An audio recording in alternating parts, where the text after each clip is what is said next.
قریب تھے، سختی سے منع فرمایا تھا اور اس کو لعنت بھیجی تھی.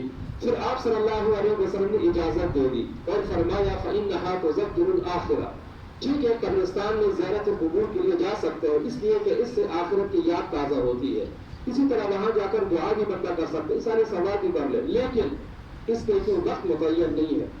جمعے کے دن ہی جائیں، عید کے دن ہی جائیں، یہ اپنی طرف سے جو تخصیص کی جا رہی ہے اس کو بدعت کہا جاتا ہے.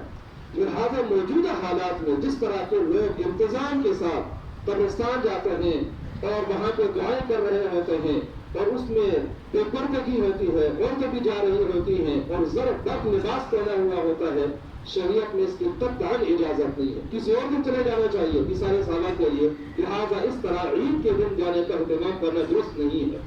دوسری خرابی ہمارے ہاں یہ پائی جاتی ہے کہ پورے سال گھر میں جو فوتگی ہوئی ہے، جب پہلی عید آتی ہے تو پہلی عید میں اس گھر میں ماتم کا سما ہوتا ہے، سوگ منایا جاتا ہے.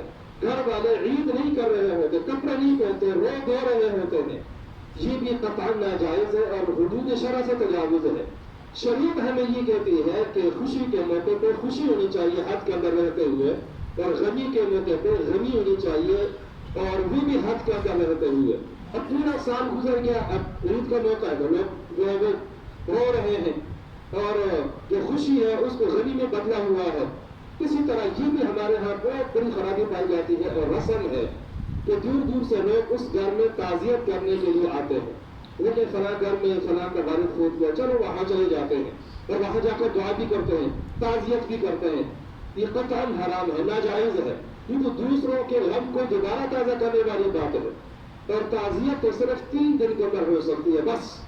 یہاں کوئی بندہ مسافر تھا، ابھی سفر سے آیا، وہ تعزیت کرے تو اس کی جائز ہے، لیکن عید کی تخصیص اس کے لیے بھی نہیں ہے. وہ عید میں نہ جائے اور ان کی خوشی کے اندر اس غم کو شامل نہ کرے جو پہلے ان کے گزر چکا ہے.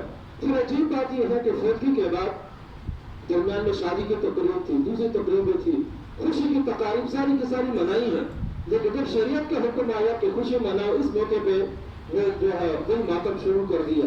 تو یہ انتہائی افسوسناک صورتحال ہے.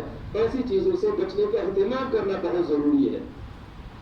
اسی طرح ہمارے یہاں یہ رسم بھی ہے، یعنی ہم نے اپنی آنکھوں سے دیکھا کہ ایک ہی محلے کے پڑوسی ہیں، 3-4 بندے ہیں، وہ گھر سے آپس میں ملے، ملاقات بھی ہوئی، عید کی مبارکبادی بھی دے دی، نماز پڑھنے کے لیے عید میں عیدگاہ آ گئے یا مسجد آ گئے.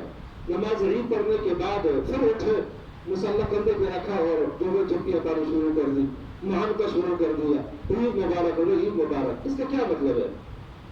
جب اکٹھے آپ آئے ہیں اور راستے میں بھی اکٹھے ہوئے، چلو اگر اکٹھے نہیں بھی آئے، محلے کے رہنے والے ہر روز ملاقات ہوتی ہے، ہر روز ایک ہی صف میں بیٹھ کر نماز پڑھ رہے ہوتے ہیں، دعوتوں میں شرکت ہو رہی ہوتی ہے، عام معمول والی زندگی ہے. پھر بھی جھپکی پانا اور معانقہ کرنا، اس کا مطلب یہ ہے کہ اس کو سنت سمجھتے ہیں. حالانکہ معانقہ کرنا عید کی کوئی سنت نہیں ہے. معانقہ کا طریقہ صحابہ کرام کے ہاں یہ تھا کہ اگر کافی عرصے بعد کسی کی ملاقات ہوتی تو وہ آپس میں معانقہ کر لیا کرتے تھے. حضرت جعفر رضی